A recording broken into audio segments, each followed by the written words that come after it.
स्वागत है दोस्तों आपका हमारे YouTube चैनल पे। दोस्तों आज के इस वीडियो लेक्चर में हम मंथली करंट अफेयर्स के बारे में डिस्कस करेंगे।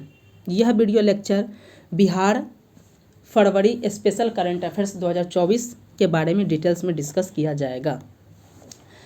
इसके अलावा हमने अपनी YouTube चैनल पे बिहार स्पेशल करंट अफेयर्स जनवरी 2024 के बारे में डिस्कस किया है। साथ ही नेशनल और इंटरनेशनल करंट अफेयर्स के भी बारे में बिहार का मंथली करंट अफेयर्स को भी हमने अपने यूट्यूब चैनल पर डिस्कस किया है।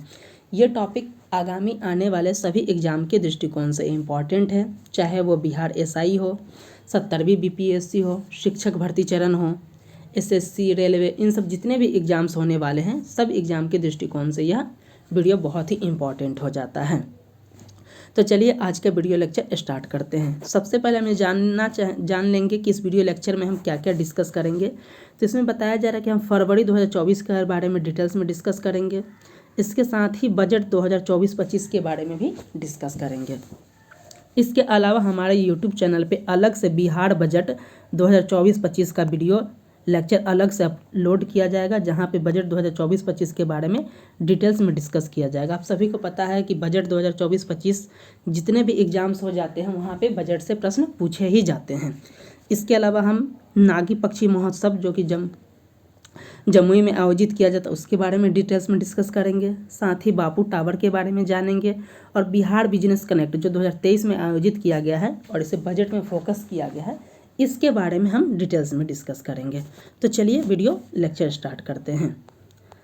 हमारा सबसे पहला लेक्चर है 1981 अपराध नियंत्रण कानून। इस कानून के बारे में हम डिटेल्स में डिस्कस करेंगे। सबसे पहले हम जान लेते हैं कि 1981 का अपराध नियंत्रण कानून है क्या। तो इसका कंटेक्स्ट का देखते हैं कि आखिर ये चर्चा में क्यों है। तो बताया जा रहा है कि बिहार विधानसभा से बिहार अपराध नियंत्रण विधेयक 2024 को पास किया गया है और बताया जा रहा है कि यह मार्च 2024 तक जनमत के लिए पेश किया जाएगा। इसके प्रॉस और कॉन्स को देखा जाएगा, उसके बाद इस विधेयक पे कार्य किया जाएगा। इसका बताया जा रहा है कि उद्देश्य क्या है, आखिर बिहार अपराध नियंत्रण विधेयक 2024 लाया जाए, इसका उद्देश्य क्या है। इसका उद्देश्य के बारे में बताया जा रहा है कि इसका मूल उद्देश्य है क्राइम कंट्रोल करना। और ये बताया जा रहा है कि बिहार में यूपी के मॉडल के तर्ज पे क्राइम को कंट्रोल किया जाएगा। आप सभी को पता होगा कि अपराध के दर की अगर बात किया जाए भारत के राज्यों के रैंकिंग में, तो जब भी रैंकिंग जारी की जाती है तो बिहार का रैंक अगर देखा जाए तो 20 से ऊपर ही रहता है। कभी 22 रहता है, 22nd या कभी 23rd अर्थात 23 रहता है।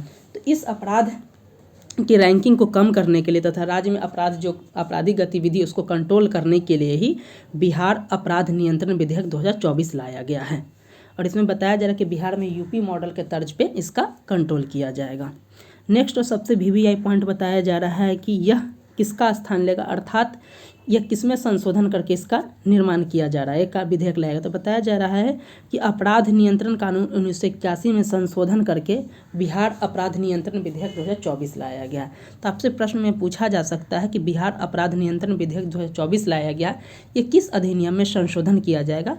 तो अपराध नियंत्रण कानून 1981 में। इस पॉइंट को आप याद रखिएगा, जिसको हमने स्टार्टिंग में ही दिखाया था कि अपराध नियंत्रण कानून 1981 है क्या। तो अब हम देख लेते हैं कि अपराध नियंत्रण कानून 1981 क्या है। तो यही बताया जा रहा है कि अभी जो 2024 का बिहार अपराध नियंत्रण विधेयक 2024 लाया गया है, ये 1981 अपराध नियंत्रण कानून से किस प्रकार अलग है। तो इसमें बताया जा रहा है कि इसके आने से, यानी बिहार अपराध नियंत्रण विधेयक 2024 के आने से क्या होगा, पुलिस के पावर में वृद्धि होगी। साथ ही यह इंस्पेक्टर को तलाशी और सामान जब्त करने का पावर होगा। तो इससे क्या होगा, पुलिस का पावर बढ़ेगा। तो कहीं ना कहीं आपराधिक गतिविधि जो अपराध खुले तौर पे बिहार में हो रहे हैं, इन सब में स्थिति में सुधार होगा। साथ ही बोला जा रहा है कि इससे क्या है, ये प्रशासन का अधिकार बढ़ेगा और प्रशासन को कार्रवाई की व्यापक शक्ति दी जाएगी। अर्थात अपराध नियंत्रण के क्षेत्र में प्रशासन को और भी शक्तियाँ दी जाएंगी। बताया जा रहा है इसमें नेक्स्ट वर्ड कि नए कानून में डीएम को CCA, crime control act, CCA, इसका फुल फॉर्म याद रखिएगा। सीसीए का फुल फॉर्म हो जाता है क्राइम कंट्रोल एक्ट। तो बताया जा रहा है कि बिहार अपराध नियंत्रण विधेयक 2024 में इसमें सीसी अर्थात क्राइम कंट्रोल एक्ट लगाने का अधिकार किसके पास होगा? तो डीएम का। आपसे प्रश्न पूछा जा सकता है कि बिहार अपराध नियंत्रण विधेयक 2024 लाया गया, इसमें सीसी अर्थात क्राइम कंट्रोल एक्ट लगाने का अधिकार किसके पास होगा? तो डीएम का पास होगा। साथ ही बोला कि नए कानून के बाद क्रिमिनलों को छूटना बहुत मुश्किल है, अर्थात इसमें बोला जा रहा है कि इसमें जो होंगे उसको बहुत ही कठोरता से इसका लागू किया जाएगा। वही इस चीज़ के बारे में बताया कि इसके तहत अगर 24 के तहत क्या हो जाएगा? क्राइम, साइबर क्राइम भी इसके तहत शामिल होते हैं। आप सभी को पता होगा कि बिहार में जो गैंग बनाकर बालू, शराब, इन सब का जो संगठित अपराध किए जाते हैं उन सब के प्रति भी ये कार्य करेगा और उस मामले में अपराध की प्रवृत्ति को कम करेगा। साथ ही बोला जाए कि ज़मीन से जुड़े अपराध पर भी नियंत्रण किया जाएगा, जैसे शराबबंदी हो गया, इन सब से जुड़े जो भी है इन सबको इसके दायरे में लाया गया है। अब इसकी फ़ायदा की बात करें, इससे फ़ायदा क्या होगा? तो बताया जा रहा है कि इससे पुलिस का पावर बढ़ेगा। हमने स्टार्टिंग में ही देखा कि इससे पुलिस को पावर होगा, सामान जब्त करने का अधिकार होगा इन सबको। और सीसीए हमने स्टार्टिंग में देख लिया कि सीसीए लगाने का अधिकार डीएम का होगा। तो हमने बिहार अपराध नियंत्रण विधेयक 2024 के बारे में डिटेल्स में डिस्कस किया। अब चलते हैं नेक्स्ट आर्टिकल की ओर। नेक्स्ट एक हमारा डिवाइस है। इस डिवाइस का नाम बिहार के माननीय मुख्यमंत्री जी के नाम पे ही रखा गया है, नीतीश डिवाइस। इस डिवाइस का जो डेवलपमेंट अर्थात लॉन्च जो किया गया है बिहार राज्य आपदा प्रबंधन के द्वारा किया गया है। और इसको किसके सहयोग से बनाया गया? एनआईटी पटना के सहयोग से बनाया गया है। यह क्या है? तो एक सुरक्षा उपकरण है। तो सबसे पहले हम जान लेते हैं कि डिवाइस नीतीश का फुल फॉर्म क्या है। तो इसका फुल फॉर्म जो होता है noble initiative technology intervention for safety human lifes. ये बताया जा रहा है कि नीतीश का फुल फॉर्म आपको याद रखना होगा नीतीश डिवाइस का। तो ये क्या है? एक सुरक्षा उपकरण है। सबसे इंपॉर्टेंट है क्या है? सुरक्षा उपकरण है, जिसे बिहार राज्य आपदा प्रबंधन के द्वारा बनाया गया एनआईटी पटना के सहयोग से। और इसका फुल फॉर्म जो होता है novel initiative technology intervention for safety human lifes. इसका उद्देश्य क्या है? तो मौसम संबंधी जानकारी, सटीक जानकारी लोगों को उपलब्ध कराना। इसका लाभ क्या होगा कि बाढ़, बिजली, हीट वेव, कोल्ड वेव, इन सब की जानकारी जो है राज्य के लोगों को दिया जाए और इस दौरान जो होने वाले जो होते हैं मानव को सुरक्षा प्रदान किया जाए। अब देख सकते हैं ये इसका लोगो है, इस प्रकार का है। ये बताया जा रहा है कि इसमें तीव्र, नीत, शक्तिशाली और एक सुरक्षा कवच है, जिसको एनआईटी पटना के सहयोग से डेवलप किया गया है और एक सुरक्षा उपकरण है। चलते हैं नेक्स्ट आर्टिकल की ओर। यहाँ पे देख सकते हैं हमारा नेक्स्ट आर्टिकल जो है नागी पक्षी महोत्सव से है, जिसका आयोजन 17 से 19 फरवरी के मध्य फरवरी 2024 में कहाँ पे किया गया है? तो ये जमुई के नागी नकटी पक्षी विहार में किया जाता है। इसका मूल उद्देश्य पक्षी संरक्षण के लिए ये किया गया है। वही इसमें बताया जा रहा है कि नागी पक्षी महोत्सव का आयोजन जो है वो कहाँ पे? नागी पक्षी अभयारण्य जो है जमुई में, वहाँ पे किया गया 17 से 19 फरवरी के मध्य। और ये किसके द्वारा किया गया है? तो जल, वन एवं जलवायु परिवर्तन विभाग के द्वारा किया जाता है। इसका उद्देश्य क्या है? इसका उद्देश्य है पक्षियों के संरक्षण के प्रति जागरूकता बढ़ाना। इसमें एक डाटा भी रिलीज किया, इसमें बताया गया है कि बिहार में खास करके नागी पक्षी महोत्सव जो श्रेणी है वन्यजीव विहार है, यहाँ पे जो प्रवासी पक्षियों की संख्या बहुत ज़्यादा है। और देखा जाए तो 6938 नागी पक्षी श्रेणी में और नकटी में है 7844 प्रवासी पक्षियों की संख्या है। नेक्स्ट एक आपको पता होगा कि भारत देश में बहुत सारी यात्राओं का आयोजन किया जा रहा है। इससे पहले भारत जोड़ो यात्रा चला, फिर भारत जोड़ो न्याय यात्रा भी चल रहा। उसी तरीके से बिहार के डिप्टी सीएम जो पूर्व में थे उनके द्वारा एक यात्रा का प्रारंभ किया गया, उसका नाम है जन विश्वास यात्रा। तो इस यात्रा का नाम याद रखिएगा कि क्या यात्रा है? तो जन विश्वास यात्रा। इसका स्टार्ट हुआ था 20 फरवरी 2024 को मुजफ्फरपुर से और यह एक 10 दिवसीय कार्यक्रम था और ये एंड होना था 29 फरवरी को, लेकिन 29 फरवरी को ना होकर ये बाद में बदलाव कर दिया गया और 1 मार्च को इसका एंड हुआ। और इसी 1 मार्च के एंड के बाद 3 मार्च 2024 को जन विश्वास महारैली का आयोजन किया गया। तो इस पॉइंट को आपसे पूछा जा सकता है कि जन विश्वास यात्रा कब से कब चला? तो याद रखिएगा 20 फरवरी से 1 मार्च तक चला। पहले 29 फरवरी तक था, लेकिन बाद में इसका डेट बदलकर 1 मार्च कर दिया गया और उसके 2 दिन बाद अर्थात 3 मार्च को जन विश्वास महारैली का आयोजन किया गया था। इस दौरान देखा जा रहा है कि इसके मतलब पहले 2 चरण में आयोजित किया था जन विश्वास रैली, पहले चरण और दूसरे चरण। इसके तहत कुल 32 जिलों को शामिल किया गया था। और बताया जा रहा है कि इससे पहले भी अगर देखा जाए तो हमारे जो नेता प्रतिपक्ष जो अभी वर्तमान में है श्री तेजस्वी यादव, इनके द्वारा इससे पहले भी एक यात्रा चलाया गया था, बेरोजगारी हटाओ यात्रा, वर्ष 2020 में। तो इस यात्रा को याद रखिएगा कि इनकी ये 2 यात्राएं थी, एक जन विश्वास यात्रा और बेरोजगारी हटाओ यात्रा। चलते हैं नेक्स्ट आर्टिकल की ओर। नेक्स्ट आर्टिकल से है हमारा कि ट्रैफिक ऑडिट कंट्रोल करने वाला देश का पहला राज्य कौन है? तो ये है बिहार। बहुत ही इंपॉर्टेंट और वीवीआई पॉइंट है, आप इसे याद रखिएगा, एग्जाम में पूछा जा सकते हैं कि ट्रैफिक ऑडिट कंट्रोल करने वाला देश का पहला राज्य कौन है? तो ये बिहार है। और बताया जा रहा है कि राज्य के 5 शहरों में जो है ट्रैफिक ऑडिट कंट्रोल करने को पायलट प्रोजेक्ट के रूप में चलाया जा रहा है बिहार के 5 शहर में। ये 5 शहर कौन कौन है? तो आप देख सकते हैं 5 शहर में पटना, गया, मुजफ्फरपुर, भागलपुर, बिहार शरीफ है। तो ये आप याद रखिएगा, पायलट प्रोजेक्ट के रूप में 5 शहरों में ट्रैफिक ऑडिट कंट्रोल चलाया जा रहा है बिहार में। चलते हैं नेक्स्ट आर्टिकल की ओर। हमारा नेक्स्ट आर्टिकल जो है वो बापू टावर से रिलेटेड है। आप सभी को पता होगा कि महात्मा गांधी को समर्पित देश का पहला जो टावर बनाया जा रहा है वो पटना के गर्दनी बाग में बनाया जा रहा है और इसे नाम दिया गया है बापू टावर। इस चीज़ में पता है, इसी के बारे में हम लोग डिटेल्स में डिस्कस करेंगे कि ये क्या है। तो यहाँ पे बता रहा है कि ये 120 फीट लंबा होगा और इसमें देख सकते हैं कि ये कुछ पार्ट, इसका जो ऊपर का पार्ट है होगा सर्कुलर स्ट्रक्चर पे होगा, साथ ही ये रेक्टेंगुलर स्ट्रक्चर भी इसमें शामिल होगा। इसमें बताया जा रहा है कि 3rd, 4th और 5th फ्लोर पे जो एग्जीबिशन के लिए स्पेस रखा गया है। चलिए हम देख लेते हैं बापू टावर के बारे में डिटेल्स में। बताया जा रहा है कि पटना के गर्दनी बाग में इसे बनाया जा रहा है। नेक्स्ट बताया जा रहा पॉइंट कि राष्ट्रपति महात्मा गांधी को समर्पित देश का पहला सबसे बड़ा टावर है। तो सबसे पूछा जा रहा है कि महात्मा गांधी को अब तक ऐसा टावर नहीं समर्पित किया, बिहार सरकार के द्वारा ऐसा टावर दिया गया है जो सिर्फ और सिर्फ महात्मा गांधी को समर्पित है। इसकी ऊंचाई 120 फीट है और सबसे वीवीआई पॉइंट है यहाँ कि देश का पहला तांबे का आवरण वाला, इसका जो आवरण जो किया गया है तांबे से किया गया है। तो ये पॉइंट याद रखिएगा कि देश का पहला तांबे के आवरण बना जो टावर है वो है बापू टावर, जो कि पटना के गर्दनी बाग में बनाया जा रहा है। चलते हैं नेक्स्ट आर्टिकल की ओर। इसमें है हमारा एक वन लाइनर है कि सड़कों के लिए आर्टिफिशियल इंटेलिजेंस का प्रयोग करने वाला देश का पहला राज्य कौन है? तो बिहार है। ये भी वीवीआई पॉइंट है, इस पॉइंट को भी याद रखिएगा। इससे पहला था कि ट्रैफिक ऑडिट कंट्रोल करने वाला देश का पहला राज्य कौन था? बिहार। और यहाँ पे आर्टिफिशियल इंटेलिजेंस का प्रयोग करने वाला सड़कों के लिए कौन है देश का पहला राज्य? तो बिहार है। तो इस पॉइंट को भी आप याद रखिएगा। नेक्स्ट है हमारा कुछ पॉइंट हमने बताया था कि इस वीडियो लेक्चर में हम बजट 2024-25 को भी हमने शामिल किया है, तो उससे संबंधित कुछ हम डिस्कस कर लेते हैं पॉइंट को। बजट का एक स्पेशल से अलग से वीडियो आएगा, उसे भी आप देख सकते हैं, लेकिन कुछ जो बहुत इंपॉर्टेंट पॉइंट है वहाँ पे हमने इससे शामिल किया है। सबसे हमारा बजट 2024-25 का पहला हमारा जो वीवीआई है, इसमें बताया जा रहा है कि बजट 2024-25 के अनुसार बिहार की आर्थिक वृद्धि दर क्या है? तो ये बिहार की आर्थिक वृद्धि दर जो है वो है 10.64%। ये पॉइंट आप याद रखिएगा। बिहार के खास करके बीपीएससी में कई बार ये प्रश्न पूछा गया है कि बिहार की आर्थिक वृद्धि दर क्या है। तो हमने अपने यूट्यूब चैनल पे सिर्फ और सिर्फ उतना ही करंट अफेयर्स को शामिल किया जो एग्जाम के दृष्टिकोण से बहुत ही वीवीआई होते हैं। इस पॉइंट को आप जरूर याद रखेंगे कि वर्ष 2024-25 के अनुसार बिहार का आर्थिक वृद्धि दर कितना है? 10.64।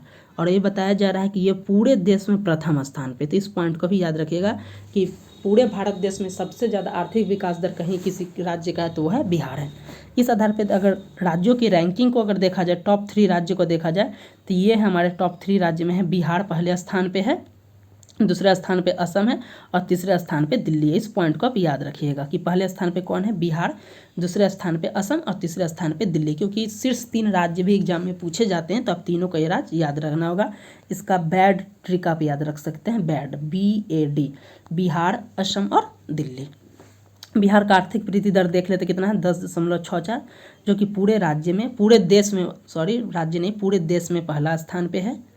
दूसरा है असम का जो आर्थिक वृद्धि दर है 10.2% और दिल्ली की आर्थिक वृद्धि दर की बात की जाए तो 9.2% है। तो ये 3 हैं बैड, बिहार, असम और दिल्ली, ये 3 ऐसे राज्य हैं जो सर्वाधिक आर्थिक वृद्धि दर वाले भारत के राज्य हैं। नेक्स्ट आर्टिकल की ओर चल लेते हैं हम लोग। यहाँ पे हमारा आर्टिकल है संगीत, नाटक और बिस्मिल्लाह खां अवार्ड से संबंधित। ये भी एग्जाम के दृष्टिकोण से इम्पॉर्टेंट हो जाता है कि संगीत नाटक अकादमी और बिस्मिल्लाह खां अवार्ड। इसमें बताया जा रहा है कि बिहार के कुल 9 कलाकारों को, तब से पूछा जाता है कि बिहार के कुल कितने कलाकारों को, तो बिहार के कुल 9 कलाकारों को संगीत नाटक अकादमी और बिस्मिल्लाह खां अवार्ड दिया गया है। इनमें से जो टोटल तो 9 दिए गए हैं, इन 9 में से जो 5 को दिया गया है, 5 कलाकारों को संगीत नाटक और 4 को दिया गया बिस्मिल्लाह खां अवार्ड। ये याद रखिएगा कि टोटल कितने अवार्ड दिए गए हैं, 9 में से जो अगर देखा जाए तो 5 जो है ये है हमारा संगीत नाटक और 4 जो है बिस्मिल्लाह खां अवार्ड है।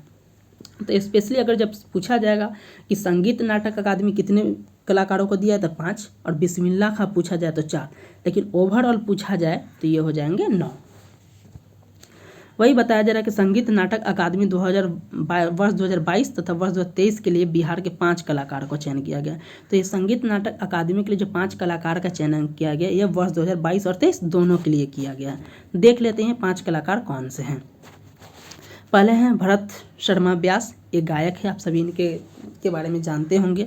दूसरे हैं प्रेमलता मिश्र जो कि मैथिली रंगमंच से संबंधित है। तीसरे नंबर पे नीतू कुमारी नूतन, ये लोक गायिका हैं। चौथा है सीताराम सिंह जो सुगम संगीत के लिए इन्हें मिला है। और 5वें हैं आसिफ अली हैदर, ये नाट्य लेखक है। तो इन 5 कलाकारों को आप देख सकते हैं कि संगीत नाटक अकादमी 2022-23 के लिए सम्मानित किया गया। तो इस 5 पॉइंट को भी याद रखिएगा।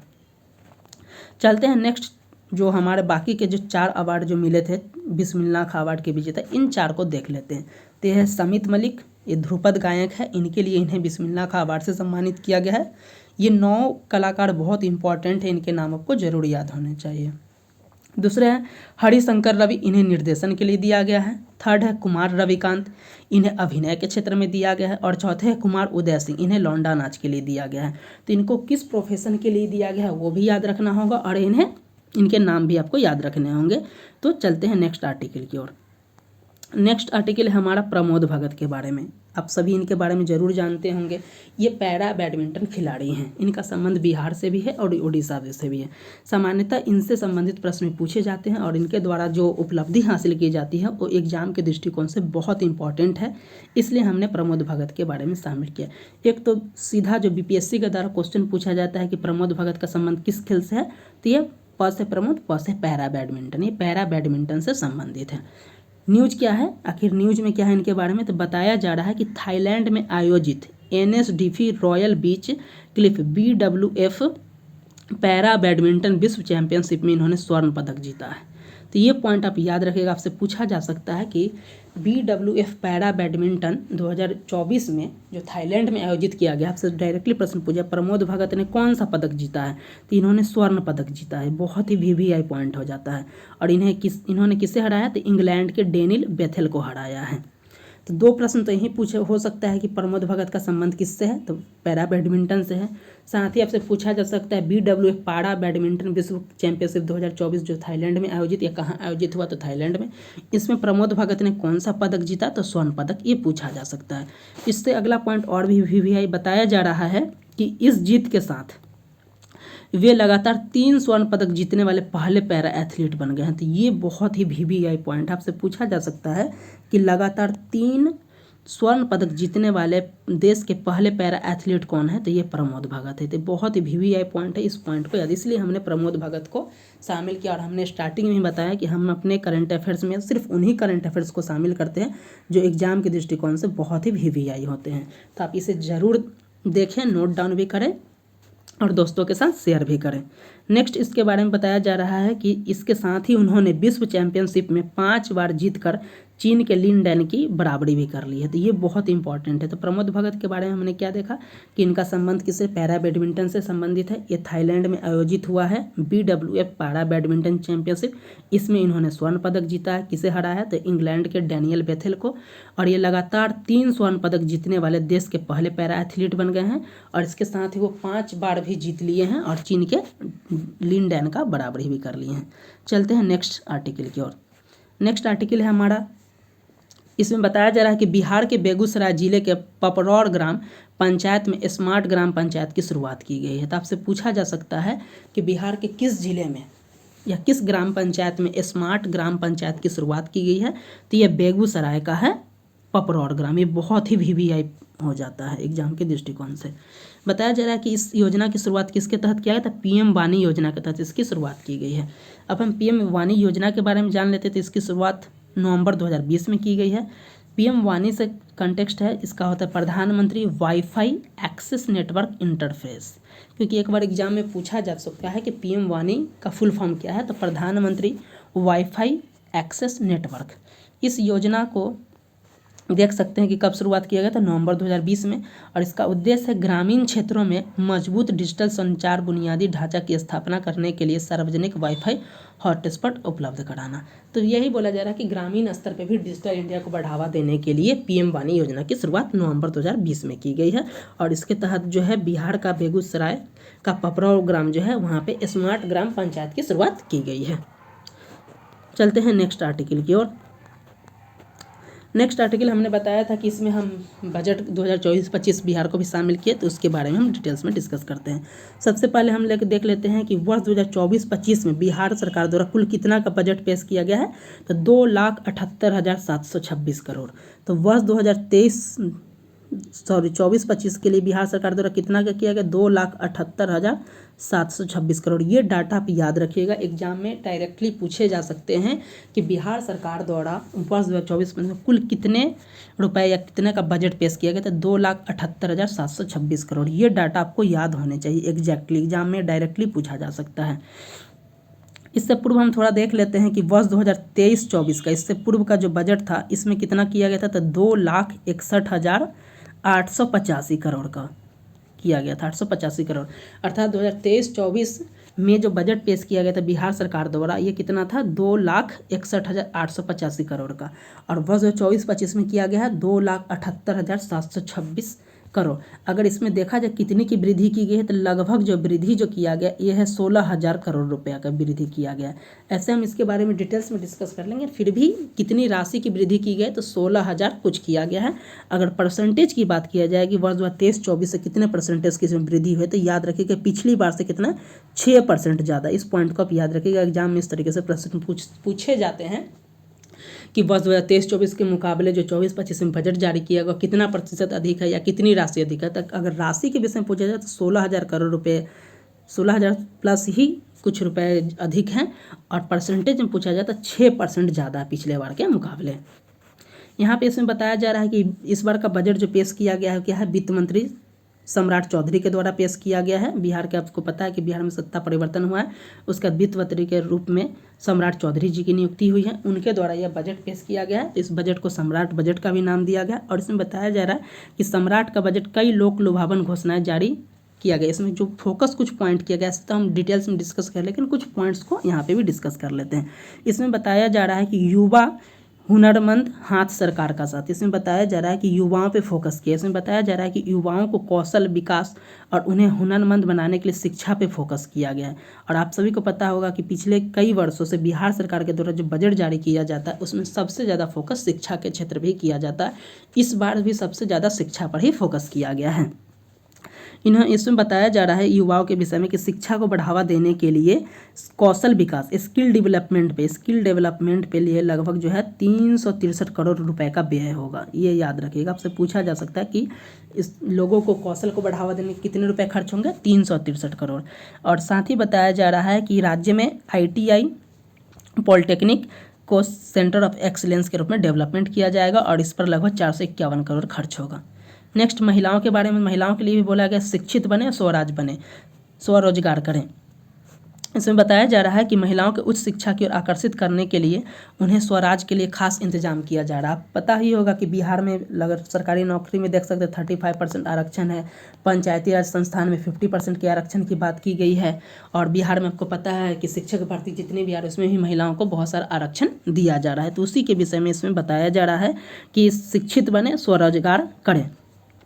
महिलाओं को उच्च शिक्षा की ओर आकर्षित करने और उन्हें स्वराज के लिए खास इंतजाम किया गया। इसमें बताया गया है उनके लिए क्या व्यवस्था किया है, तो इसके लिए बजट में लगभग 600 करोड़ रुपए का इंतजाम किया गया है।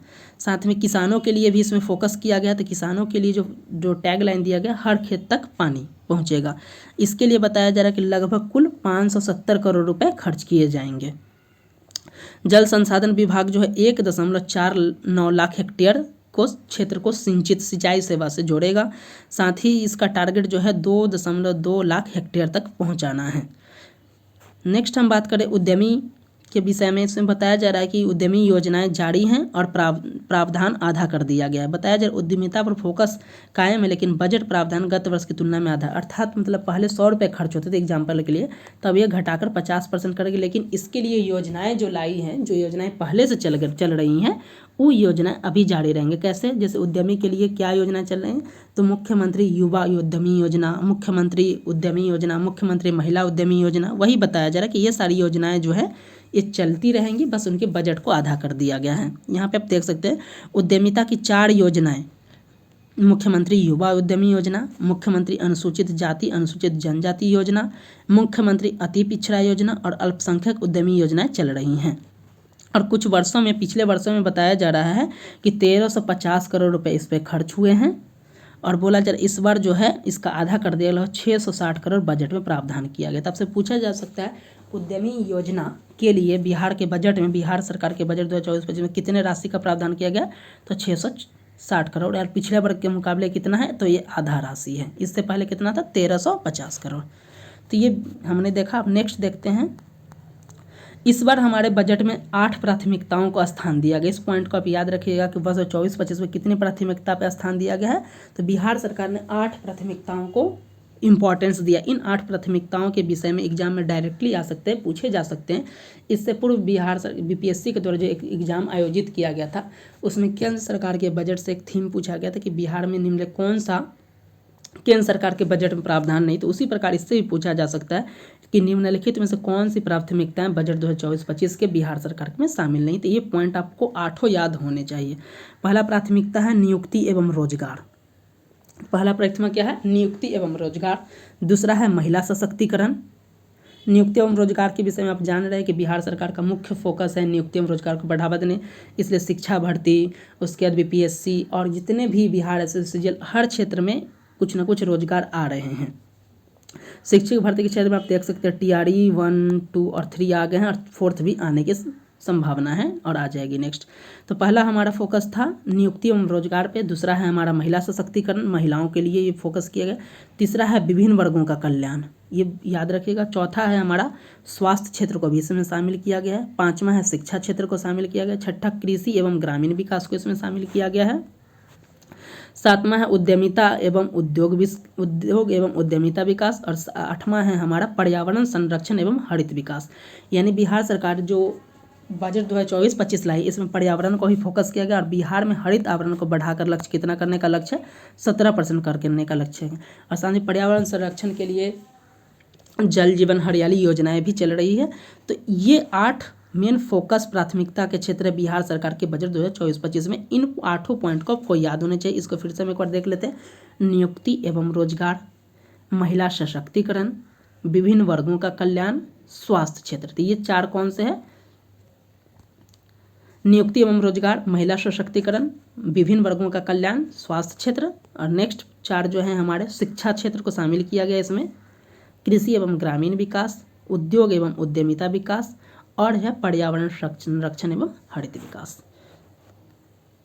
तो हमने स्टार्टिंग में अभी तक देखा कि बजट 2024-25 में कुल कितनी राशि के व्यय किया जाएगा, तो 2,78,726 करोड़, और ये पिछले बार के मुकाबले कितना है, तो 6% ज़्यादा है। और 8 प्राथमिकताओं को देखा। अब नेक्स्ट हम देखते हैं क्या है इसमें। बजट 2024-25 में जो है बिहार बिजनेस कनेक्ट 2023 में जो आयोजित किया गया था पटना में, इसके बारे में भी डिटेल्स में डिस्कस किया गया। इसलिए हमने बिहार बिजनेस कनेक्ट 2023 को यहाँ पे शामिल किया, चूँकि यह बहुत पुराना हो जा रहा है, लेकिन चूँकि बजट 2024-25 में इसका जिक्र था, इसलिए हमने इसको शामिल किया। इसमें बताया जा रहा है कि बिहार बिजनेस कनेक्ट 2023, इसका जो टैगलाइन दिया गया था कि Bihar from land of history to land of industry, यानी ऐतिहासिक भूमि से क्या है, उद्योग की भूमि तक का बिहार के सफ़र का इसका टैगलाइन था। इसमें बताया जा रहा है कि इसमें कौन शामिल था, तो उद्योग विभाग शामिल था बिहार सरकार का। इसमें बताया जा रहा है, इसमें ये भी स्लोगन में था कि अपनी माटी अपना रोजगार, औद्योगिक उड़ान के लिए बिहार है तैयार। नेक्स्ट बताया जाए कि बिहार बिजनेस कनेक्ट जो है ये कब आयोजित किया गया था, तो यहाँ पे देख सकते हैं 13 से 14 दिसंबर को किया गया था ज्ञान भवन पटना में 2023 को। और यह कैसा था, एक ग्लोबल इन्वेस्टर समिट था। तो आपसे पूछा जा सकता है कि बिहार बिजनेस कनेक्ट का आयोजन कब किया गया था, तो 13 से 14 दिसंबर 2023 को ज्ञान भवन पटना में किया गया था और एक ग्लोबल इन्वेस्टर समिट था। नेक्स्ट इसके इंपॉर्टेंट पॉइंट को देख लेते हैं जो बजट 2024-25 में बताया गया इसके बारे में। इसमें बताया, हमने तो देख लिया कि इसका आयोजन पटना के ज्ञान भवन में 13 से 14 दिसंबर को किया गया है। बोला जाए कि वैश्विक निवेशक सम्मेलन था। इसमें फोकस का मुख्य क्षेत्र था, इंपॉर्टेंट पॉइंट है कि किन किन क्षेत्रों को फोकस किया गया था।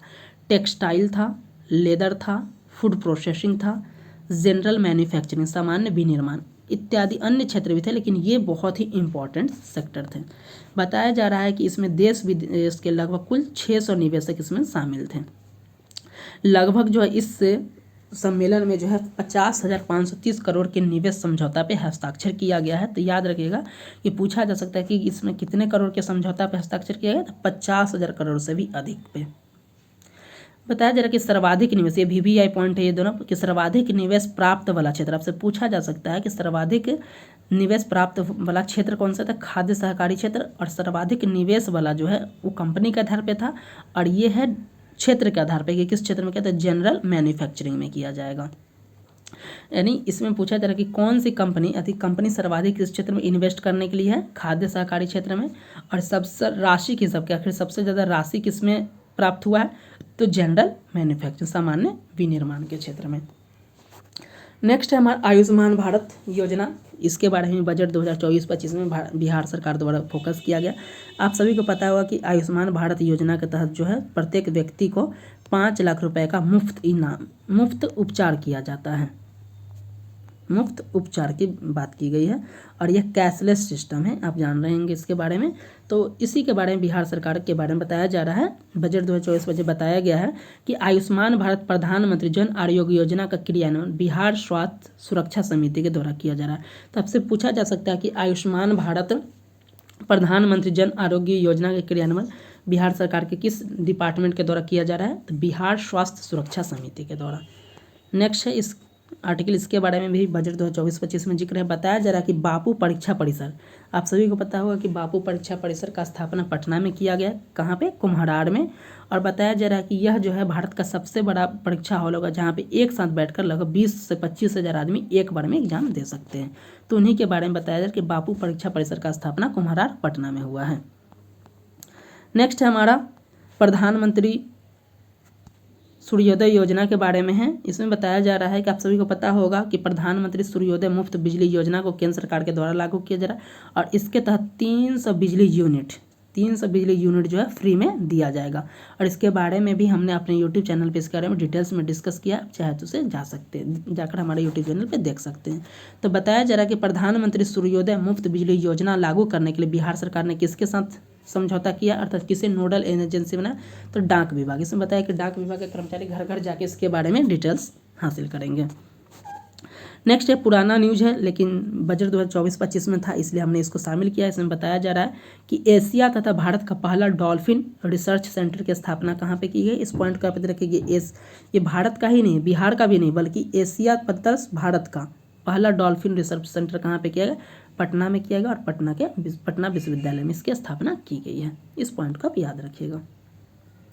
नेक्स्ट हमारा आर्टिकल है, ये भी बजट से ही है। इसमें बताया जा रहा है कि केंद्रीय बजट 2024-25 के अनुसार केंद्रीय करों में राज्यों की हिस्सेदारी के रूप में बिहार को कुल कितनी राशि प्राप्त होगी। तो आपको पता होगा कि केंद्र सरकार के द्वारा जो बजट जारी किया गया है उसमें प्रत्येक राज्य के लिए कुछ न कुछ राशि आवंटित की जाती है। तो ये बताया जा रहा है कि 2024-25 के केंद्रीय बजट में बिहार सरकार को केंद्रीय करों में कितनी राशि मिलने का अनुमान है। बीपीएससी इस तरीके के प्रश्न जरूर पूछती है, तो ये डाटा आप याद रखेंगे। इस दृष्टिकोण से VVI हो जाता है। तो कितनी राशि प्राप्त होने का अनुमान है, 1,13,011.92 करोड़ रुपए। तो ये याद आप रखिएगा कितने राशि बिहार सरकार को केंद्रीय बजट 2024 में केंद्रीय करों के रूप में प्राप्त होने का अनुमान है। चलते हैं नेक्स्ट आर्टिकल की ओर। यहाँ पे बताया जा रहा है कि राज्यीय बजट 2024-25 बिहार सरकार के बजट के बारे में है के अनुसार वित्तीय वर्ष 2024 में कुल कितनी जीविका दीदी की रसोई खोलने का लक्ष्य है। आप सभी को पता होगा कि बिहार में जीविका की महत्वपूर्ण भूमिका है और ये महिला सशक्तिकरण का सबसे महत्वपूर्ण हथियार है। और इसके तहत जो इनका विभिन्न सेक्टरों में, बैंकिंग सेक्टर में भी, उद्यमी सेक्टर में, हर सेक्टर में इन्हें जोड़ा गया है। अब जो है इन्हें इनके माध्यम से अस्पताल में दीदी की रसोई का भी संचालन किया जा रहा है। और इसी का लक्ष्य जो बढ़ा कर रखा गया 2024 में बता रहा है कुल 50 जीविका दीदी की रसोई खोलने का लक्ष्य रखा गया है। तो आपसे पूछा जा सकता है कि बिहार सरकार के बजट के अनुसार कुल कितनी जीविका दीदी की रसोई खोलने का लक्ष्य है, तो ये 50 है। इस पॉइंट को आप याद रखिएगा। चलते हैं नेक्स्ट आर्टिकल की ओर। ये बहुत ही वीवीआई हो जाता है। इसमें पूछा जा रहा है कि पटना में स्लम में रह रही महिलाओं को उद्यमिता को बढ़ावा देने के लिए स्वच्छांगिनी परियोजना का शुभारंभ किया गया। तो आपसे पूछा जा सकता है दो तरीके से कि स्वच्छांगिनी परियोजना आखिर क्या है। तो आपसे कुछ भी पूछ सकता है। तो ये हो सकता है पूछ देगा कि इसका ऑप्शन रहेगा पहला कि जीविका दीदी के रसोई से, या दूसरा रहेगा कि महिलाओं को उद्यमिता को बढ़ावा देने के लिए। तो इसका आंसर हो जाएगा महिलाओं में उद्यमिता को बढ़ावा देने के लिए। तो स्वच्छांगिनी परियोजना के बारे में आप जरूर याद रखेंगे कि ये जो है महिलाओं में, खास करके पटना में जो स्लम मलिन बस्ती में जो महिलाएं रह रही हैं, उन्हें भी उद्यमिता बढ़ावा, उनको भी उद्योग के शामिल करने के लिए स्वच्छांगिनी परियोजना का संचालन राज्य सरकार द्वारा किया जा रहा है। चलते हैं नेक्स्ट आर्टिकल की ओर। इसमें बताया जा रहा है कि वर्ष 2024 में रक्षाबंधन के अवसर पे बिहार में जो है बिहार सरकार की जो बसें चलती है उनमें महिलाओं के लिए मुफ्त उन्हें सफ़र कराया जाएगा, निःशुल्क यात्रा की सुविधा प्रदान की जाएगी। वही बताया जा रहा है कि वर्ष 2024 में रक्षाबंधन के अवसर पर राज्य की महिलाओं के लिए बिहार के सरकारी बसों में निःशुल्क यात्रा की सुविधा प्रदान की जाएगी। आप सभी को पता होगा कि इस प्रकार की व्यवस्था सबसे पहले अगर देखा जाए तो दिल्ली सरकार के द्वारा की गई थी। दिल्ली के बाद से कई राज्यों में इसका संचालन किया गया। अब बिहार सरकार द्वारा भी बताया जा रहा है कि जो 2024 में रक्षाबंधन होगा तब से बिहार सरकार की जो बसें हैं, सरकारी बसें, उन महिलाओं के लिए जो है निःशुल्क सुविधा प्रदान की जाएगी। नेक्स्ट है हमारा राज्य में हरित आवरण का लक्ष्य बढ़ाकर 17% करने का लक्ष्य। इसमें हमने स्टार्टिंग में ही डिस्कस किया कि बजट 2024-25 में ये बताया गया है कि बिहार सरकार के जो हरित आवरण करने का लक्ष्य कितना है, तो 17% है। इस पॉइंट को आप याद रख सकते हैं। पूछा जा सकता है कि राज्य में हरित आवरण का लक्ष्य कितना है, तो 17% है। चलते हैं नेक्स्ट आर्टिकल की ओर। आप सभी को पता होगा कि अभी बिहार में सत्ता परिवर्तन हुआ है और बिहार के माननीय मुख्यमंत्री जी 9वीं बार वो अपने शपथ ग्रहण किए हैं। इसके बाद जो है बिहार में बहुत सारे चेंजिंग आई हैं। तो इस दौरान देखा जा रहा है कि बिहार में नए स्पीकर भी बनाए गए हैं। तो वही बताया जा रहा है इसमें कि बीजेपी के नंद किशोर यादव बिहार विधानसभा के नए स्पीकर होंगे, स्पीकर अध्यक्ष होंगे। इस पॉइंट को आप याद रखें। आपसे पूछा जा सकता है कि बिहार विधानसभा के नए अध्यक्ष अर्थात स्पीकर कौन है, तो ये हैं नंद किशोर यादव। इस पॉइंट को आप याद रखिएगा कि कौन बनाए गए स्पीकर, नंद किशोर यादव। अब पूछा जा सकता, इसमें सबसे इंपॉर्टेंट है कि एक ही कार्यकाल में 3 अध्यक्ष चुनने का रिकॉर्ड बिहार विधानसभा के द्वारा बनाएगा। अर्थात इससे पहले भी बिहार में इस तरीके का हुई है कि एक ही कार्यकाल, आखिर 5 साल का होता है ना ड्यूरेशन। तो इसमें बताया जा रहा है कि अब तक जो है 3 अध्यक्ष चेंज होने का रिकॉर्ड बिहार विधानसभा के द्वारा बनाया गया है। वही बताया जा रहा है कि इसमें कि इससे पहले जो बने हुए थे अध्यक्ष जो थे बिहार विधानसभा के अध्यक्ष थे अवध बिहारी चौधरी, उनको जो हटाने के लिए अविश्वास प्रस्ताव लाया गया था और उनके पक्ष में 125 और विपक्ष में 112 वोट बढ़े थे। उसके बाद उन्होंने अपना त्यागपत्र दे दिया था। उसके बाद जो है भाजपा के जो है नंद किशोर यादव को बनाया गया है। इसमें बताया जा रहा है कि ये क्या हो कि 3री बार हो रहा है अध्यक्ष का निर्वाचन। बोला जा रहा है कि वर्ष 2020 का जो विधानसभा का सत्र है 2020 से 25 के लिए, तो वही बताया जा रहा है कि इसमें 3री बार अध्यक्ष का निर्वाचन हो रहा है। 25 नवंबर जब ये सरकार का गठन हुआ था सबसे पहली बार, तो 25 नवंबर 2020 को भाजपा के विजय कुमार सिन्हा को इसका अध्यक्ष बनाया गया था और ये 24 अगस्त 2022 तक इस पद पे थे। तो पहला कौन थे, इस पॉइंट को याद रखिए। पहली बार जो फर्स्ट बार इसका गठन हुआ था तो ये थे बीजेपी के थे विजय कुमार सिन्हा, उस 2022 तक थे, 20 से 22 तक के। उसके बाद किसे बनाया गया, तो ये आप देख सकते हैं। इसके बाद बनाया गया था अवध बिहारी चौधरी को और फिर से इन्हें भी हटा के अब बनाया गया किसे, नंद किशोर यादव को। तो वही बताया जा रहा है कि एक ही कार्यकाल में 3री बार होने का रिकॉर्ड बिहार सरकार के द्वारा बनाया गया है। 25 अगस्त 2022 को अवध बिहारी चौधरी अध्यक्ष बने। 12 फरवरी को उनका कार्यकाल समाप्त हो गया। 17वीं विधानसभा में अध्यक्ष बदलने का रिकॉर्ड बना रहा है, ये रिकॉर्ड बन गया एक बार। इससे पहले भी बुलाया जा रहा है कि 9वीं विधानसभा जो बिहार सरकार का था 1985 से 90, इसमें 2 बार चेंजिंग हुआ था। शिव चंद्र झा बने थे और उसके बाद मोहम्मद हिदायतुल्लाह को अध्यक्ष बनाए थे। 2 बार चेंजिंग हो चुका था, यानी कि इससे पहले अगर देखा जाए 17वीं विधानसभा में 3 बार अध्यक्ष का चेंज हो गया और 9वीं विधानसभा में कितने बार हुआ था, 2 बार। तो ये रिकॉर्ड बनाया गया है। चलते हैं नेक्स्ट आर्टिकल की ओर। देखते हैं, इसमें बताया हमने देख लिया कि बिहार विधानसभा के नए अध्यक्ष बनाए गए नंदकिशोर यादव को। अब नए उपाध्यक्ष भी तो बनाए जाएंगे, तो वही बताया जा रहा है कि जदयू के नेता नरेंद्र नारायण यादव विधानसभा के उपाध्यक्ष चुने गए। तो इसमें पूछा जा सकता है कि बिहार विधानसभा के उपाध्यक्ष कौन से बनाए गए हैं, तो ये नरेंद्र यादव है। तो नंदकिशोर यादव स्पीकर बनाए गए हैं और डिप्टी स्पीकर बनाए गए नरेंद्र यादव। इस पॉइंट को आप याद रखिएगा। तो दोस्तों, आज के इस वीडियो लेक्चर में हमने monthly current affairs Bihar special फरवरी 2024 के बारे में हमने डिटेल्स में डिस्कस किया। उम्मीद करता हूं कि आपको यह वीडियो लेक्चर बहुत पसंद आया होगा। इससे पूर्व हमारे यूट्यूब चैनल पे बिहार जनवरी 2024 के बारे में भी बिहार स्पेशल करंट अफेयर्स जो हमने जनवरी 2024 को भी डिस्कस किया है, फरवरी 2024 का वीडियो। इसके बाद पूरे वीडियो चलते रहेंगे ताकि 70वीं बीपीएससी में कोई भी प्रश्न चाहे बिहार स्पेशल हो या नेशनल या इंटरनेशनल को हमारे टॉपिक से ना छूटे। इसके अलावा जितने भी अभी टॉपिक है हमारे यूट्यूब चैनल पे, चाहे भारत रत्न हो, व्यास सम्मान हो, सरस्वती सम्मान हो, ज्ञानपीठ पुरस्कार, सभी को हमारे यूट्यूब चैनल पे किया गया। इसके अलावा इंडियन पॉलिटी के भी बहुत सारे लेक्चर हमारे यूट्यूब चैनल पे चलाए जा रहे हैं। तो आप दोस्तों के साथ हमारे वीडियो लेक्चर को शेयर कर सकते हैं, हमारे यूट्यूब चैनल से जुड़ सकते हैं। इस वीडियो लेक्चर में बस इतना ही। मिलते हैं नेक्स्ट वीडियो के साथ।